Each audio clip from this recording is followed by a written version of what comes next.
Я не исключаю, что в Кремле могут расценивать те демократические выборные процессы, которые произошли в Украине, в частности, смена президента, как некий повод для частичной перезагрузки отношений, для частичной разморозки этих отношений. Понятно, это не решает ключевые проблемы, будь то оккупация Крыма или будь то продолжающаяся война на Донбассе.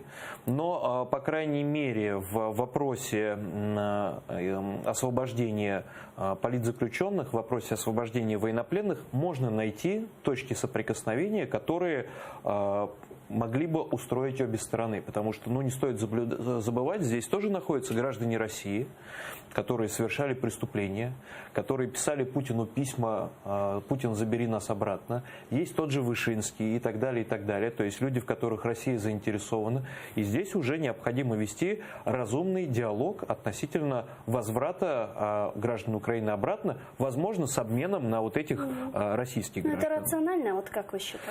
Я считаю, что для возвращения и политзаключенных, и военнопленных необходимо использовать все возможности, которые не будут в ущерб стране, не будут в ущерб обществу украинскому, и которые максимально могут приблизить вопрос освобождения.